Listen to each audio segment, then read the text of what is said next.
పెద్ద పండగ వచ్చేస్తోంది. అందుకే ఊరు రమ్మంటోంది. వెంటనే పట్నం నుంచి సొంతూళ్లకు బయలుదేరిపోయారు జనం. మొన్న రాత్రి నుంచి ఈ ప్రయాణాలు సాగుతూనే ఉన్నాయి. పొలోమని జనం వెళ్తుంటే రోడ్లన్నీ కిక్కిరిసిపోతున్నాయి. బస్సులు, రైళ్లు ఫుల్ అయిపోయాయి.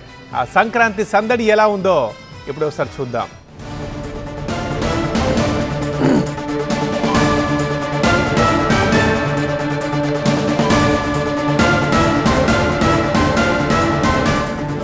చూస్తున్నారు కదా, హైవేలపై సంక్రాంతి రష్ ఉంది. హైదరాబాద్ నుంచి పల్లెబట్ట పట్టారు జనం. నగరం నుంచి ఏపీకి అయితే భారీగా ఊరెళ్తున్నారు ప్రజలు. అర్ధరాత్రి దాకా నగరంలో భారీగా ట్రాఫిక్ జామ్ ఉంది. అర్ధరాత్రి తర్వాత కూడా అదే సిచ్యువేషన్. కూకట్పల్లి నుంచి ఎల్బీనగర్ వరకైతే ఫుల్ ట్రాఫిక్. రోడ్డు మీద నడవడానికి కూడా జాగా లేదు. హైవేల ఎటువంటి కోడింగ్, టెక్నికల్ నాలెడ్జ్ అవసరం లేకుండా ఇప్పుడు మీ ప్రొడక్ట్స్ని షాపిఫైలో లిస్ట్ చేసుకోవచ్చు. అది ఎలాగో తెలుసుకోవడానికి ఇప్పుడే ఫ్రీడమ్ యాప్ని డౌన్లోడ్ చేసుకోండి. పైన కూడా అదే స్థాయిలో ట్రాఫిక్ కనిపిస్తోంది. పంతంగి, కొర్లపహాడ్, కీసర దగ్గర భారీగా వాహనాలు ఉన్నాయి. నిన్న ఒక్క రోజే 60,000 వాహనాలు రాకపోకలు జరిగినట్లుగా ధృవీకరించారు అధికారులు.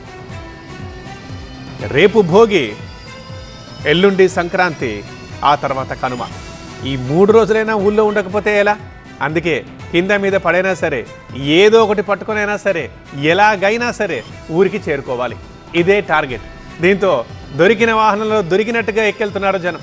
బస్సులు, రైళ్లు, విమానాలు, కార్లు, క్యాబులు, ఆఖరికి 2 వీలర్స్, బైకులు వేసుకునైనా సరే ఊరెళ్లే ప్రయత్నంలో ఉన్నారు. హైదరాబాద్ నుంచి వేలాది వాహనాలు ఏపీ వైపు మళ్ళాయి. నిన్న సాయంత్రం నుంచే పండగ రష్ హైదరాబాద్లో కనిపించింది. కూకట్పల్లి ఏపీ వాసులకు అదైతే హబ్గా ఉంది కాబట్టి ఇక దీంతో అక్కడి నుంచి మొదలయ్యే బస్సులు, వాహనాలతో నగరం ప్రధాన రహదారి కిక్కిరిసిపోయింది. కూకట్పల్లి టు ఎల్బీనగర్ ఈ ట్రాఫిక్ కనిపించింది.